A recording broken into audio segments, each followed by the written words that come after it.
दोस्तों, आज की यह कहानी 3 जवान सन्यासियों और एक सुंदर विधवा महिला की है जो गांव की वेश्या थी। यह कहानी रहस्य, रोमांच और बदलाव से भरी हुई है।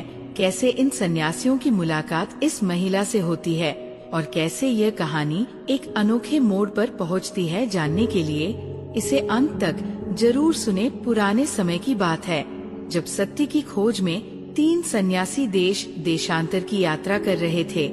उनकी उम्र 35 से 40 वर्ष के बीच थी और वे तपस्वी जीवन जीते थे। वे भोजन के लिए गांव-गांव भिक्षा मांगते और बदले में लोगों को जीवन के सच्चे मार्ग के बारे में उपदेश देते। उनका एक ही उद्देश्य था, सत्य की खोज, जो हर मनुष्य को अपने जीवन में करनी चाहिए। एक बार की बात है, गर्मियों की एक दोपहर में, जब सूर्य अपने तेज प्रकाश से पृथ्वी को झुलसा रहा था, तीनों सन्यासी पगडंडियों से गुजरते हुए एक छोटे से गांव की सीमा पर पहुँचे। ये गांव अपेक्षाकृत छोटा था। यहाँ गिने चुने घर थे और चारों ओर हरियाली फैली हुई थी। गांव के लोग सीधे साधे और आशावादी थे। वे अपनी जीविका के लिए कृषि पर निर्भर थे और दिन भर खेतों में मेहनत करते सन्यासियों ने गांव में प्रवेश किया और भिक्षा मांगने लगे। वे एक एक घर जाकर भिक्षा देही कहकर अन्न और जल मांगते। गांव के लोग श्रद्धा से उन्हें भोजन देते और उनके उपदेश को ध्यान से सुनते। कुछ लोग अपनी समस्याएं भी उनसे साझा करते, जिनका सन्यासी धैर्य पूर्वक समाधान बताते। धीरे धीरे पूरे गांव में उनकी भिक्षा पूरी हो गई। लेकिन गांव के एक कोने में एक झोपड़ी थी जो सबसे अलग थी। वो गांव के अंतिम छोर पर खड़ी थी और वहाँ कोई जाता नहीं था। भिक्षा के दौरान एक सन्यासी ने एक ग्रामीण से पूछा, भाई, यह झोपड़ी किसकी है? हमने पूरे गांव से भिक्षा ले ली, लेकिन इस घर से नहीं। ग्रामीण का चेहरा अचानक गंभीर हो गया। उसने धीरे से कहा, बाबा जी, उस झोपड़ी में मत जाइए, वो आपके लायक स्थान नहीं है। सन्यासी ने आश्चर्य से पूछा, ऐसा क्यों? वहाँ कौन रहता है? ग्रामीण ने संकोच से कहा, वहाँ एक विधवा स्त्री रहती है, लेकिन अब वह एक वेश्या बन चुकी है। गांव के सभी पुरुष रात में उसके पास जाते हैं। वो अत्यंत सुंदर है और जिसने भी उसे देखा वो खुद को रोक नहीं सका। उसकी काली गहरी आँखें और आकर्षक शरीर किसी को भी मुंह में डाल सकता है। तीनों सन्यासी ग्रामीण की बात सुनकर एक दूसरे की ओर देखने लगे। उन्होंने एक दूसरे को इशारा किया और उनमें से एक ने कहा, ठीक है, हम वहाँ नहीं जाएंगे। ग्रामीण संतुष्ट होकर चला गया। लेकिन सन्यासियों के मन में जिज्ञासा जाग उठी। वे सोचने लगे, क्या सच में इस महिला का सौंदर्य इतना प्रभावशाली है? क्या यह केवल उसकी सुंदरता का आकर्षण है या कुछ और? आखिरकार तीनों ने निर्णय लिया कि उन्हें इस महिला से मिलना चाहिए। वे देखना चाहते थे कि वो कैसी है और क्या वास्तव में उसका आकर्षण इतना शक्तिशाली है कि कोई भी उसके वश में हो जाए। वे धीरे धीरे झोपड़ी की ओर बढ़ने लगे। जब वे वहां पहुंचे तो उन्होंने दरवाजे के सामने खड़े होकर आवाज लगाई, भिक्षा देही। कुछ क्षणों बाद झोपड़ी का दरवाजा खुला और भीतर से एक स्त्री बाहर आई। वह सचमुच अद्भुत सौंदर्य की धनी थी। उसके लंबे घने बाल उसकी कमर तक लहराते थे। उसकी आंखें गहरी काली थी जो किसी रहस्य को छिपाए हुए प्रतीत होती थी। उसका रंग अत्यंत गोरा और शरीर सुडौल था। सन्यासियों ने एक क्षण के लिए उसे देखा, लेकिन तुरंत अपने मन को स्थिर कर लिया। महिला ने एक मोहक मुस्कान के साथ उन्हें प्रणाम किया और कहा, ये मेरे लिए सौभाग्य की बात है कि आज मेरे द्वार पर सन्यासी आए हैं। पहले तो यहाँ केवल पुरुष आते थे, लेकिन वे किसी और उद्देश्य से आते थे। आज पहली बार कुछ भिक्षा मांगने आए हैं। उसके स्वर में एक अजीब सी नटखट थी जो किसी को भी प्रभावित कर सकती थी। सन्यासियों ने शांत भाव से कहा, देवी, क्या हमें कुछ भोजन या पानी में मिल सकता है? महिला ने हंसते हुए कहा, भोजन छोड़िए, कुछ और चाहिए तो बताइए। सन्यासी मुस्कुराए और बोले, नहीं देवी, हम मोहमाया से दूर हैं, हमें केवल थोड़ा जल पिला दीजिए। महिला ने इशारा किया, तो आइए भीतर चलिए, मैं आपको पानी लाकर देती हूँ। तीनों सन्यासियों ने देखा कि ये महिला अत्यंत चतुर है। उसकी बातें और उसका रूप किसी साधारण पुरुष को वश में करने के लिए पर्याप्त थे। फिर भी वे निडर होकर भीतर चले गए। वे जमीन पर बैठ गए और कुछ देर बाद महिला पानी लेकर आई। उन्होंने पानी पिया और वह उनके सामने बैठ गई। तभी उनमें से एक सन्यासी ने उससे पूछा, देवी, क्या तुम्हारा स्वभाव बचपन से ही ऐसा था या परिस्थितियों ने तुम्हें ऐसा बना दिया? महिला ने पहली बार चौंक कर उन्हें देखा। उसने कहा, आज तक किसी ने मुझसे ये प्रश्न नहीं किया। लोग मेरे पास आते हैं लेकिन केवल मेरे शरीर को पाने के लिए। कोई मुझसे ये नहीं पूछता कि मैं कौन हूँ, मेरा अतीत क्या है, मैं क्या चाहती हूँ। इतना कहते ही उसकी आंखों में हल्की नमी आ गई। कुछ क्षणों की चुप्पी के बाद महिला ने कहना शुरू किया, मेरे पति की मृत्यु कुछ महीने पहले हो गई। मैं अकेली रह गई। कोई सहारा नहीं था, कोई खेत नहीं था, कोई काम नहीं था। जब मैंने काम की तलाश की तो हर पुरुष मेरा शोषण करने की कोशिश करता। तब मैंने सोचा, क्यों ना मैं स्वयं ही वह बन जाऊं जिससे लोग आकर्षित होते हैं। तीनों सन्यासियों ने गहरी सांस ली।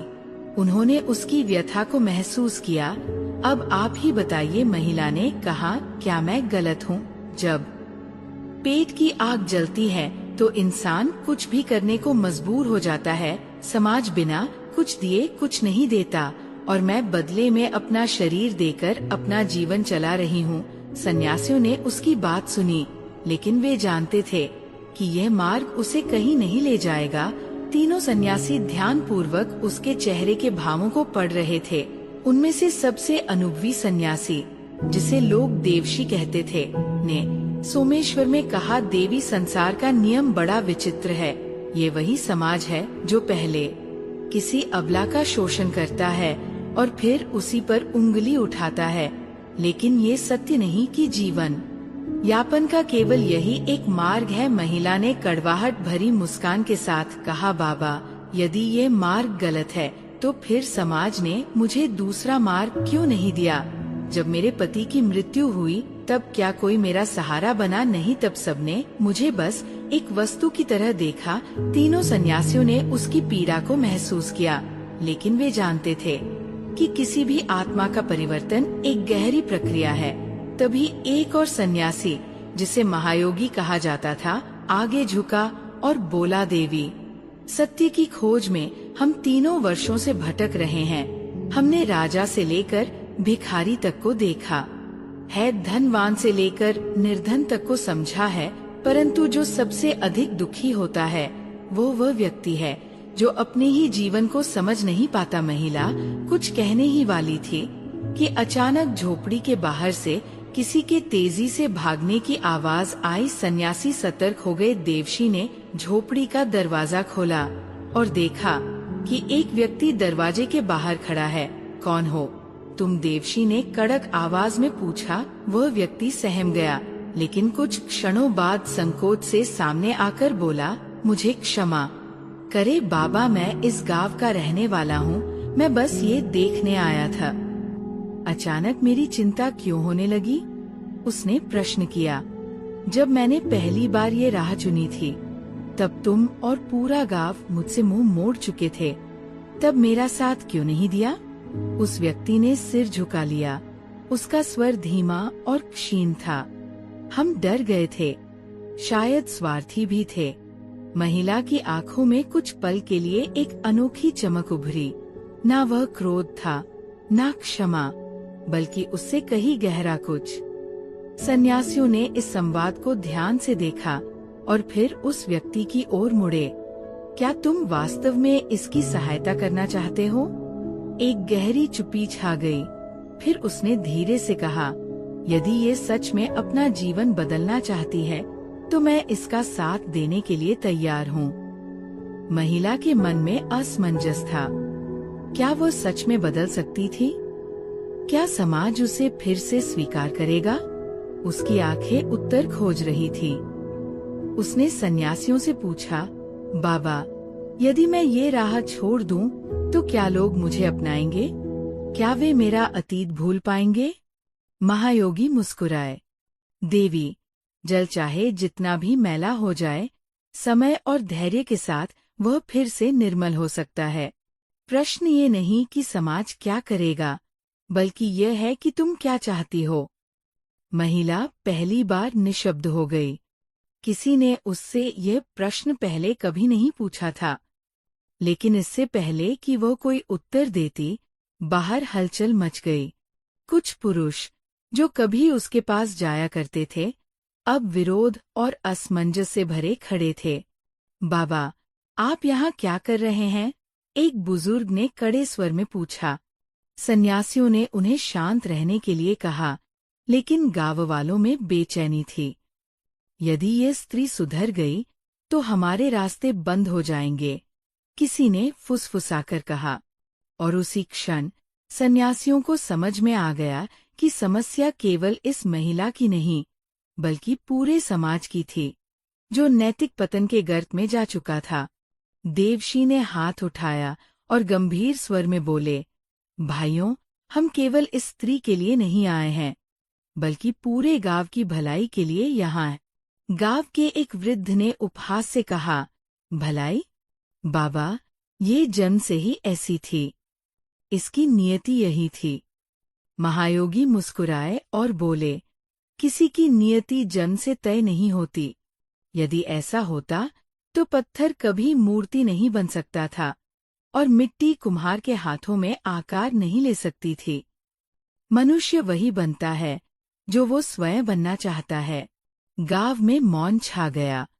किसी सन्यासी से ऐसी बातें पहले कभी नहीं सुनी गई थी। तीसरे सन्यासी, अचल मुनि, आगे बढ़े और गंभीर स्वर में बोले, तुम लोग इसे अपवित्र मानते हो, लेकिन क्या तुमने कभी सोचा कि इसे इस राह पर किसने धकेला? इसके पति की मृत्यु के बाद क्या तुम में से किसी ने इसकी सहायता की, या तुमने इससे मुंह मोड़ लिया? गांव वालों ने एक दूसरे की ओर देखा। कुछ ने शर्म से सिर झुका लिया। अचल मुनि ने आगे कहा, अगर एक पुरुष सन्यासी बन जाए, तो लोग उसे पूजते हैं, लेकिन यदि कोई स्त्री अपना अलग मार्ग चुनती है, तो उसे तिरस्कार मिलता है। ये कैसा न्याय है? गांव में कानाफूसी होने लगी। कुछ लोग मानो इस बात से सहमत होने लगे थे। महिला की आंखों में आंसू भर आए। हाथ जोड़कर वो बोली, बाबा, आज पहली बार किसी ने मुझे इंसान की तरह समझा है। मैं अपने अतीत से मुक्त होना चाहती हूँ। कृपया बताइए, मुझे क्या करना चाहिए? महायोगी बोले, देवी, सबसे पहले तुम्हें स्वयं पर विश्वास करना होगा। समाज का भय छोड़ो और अपने लिए एक नई राह चुनो। महिला ने सिर झुका लिया।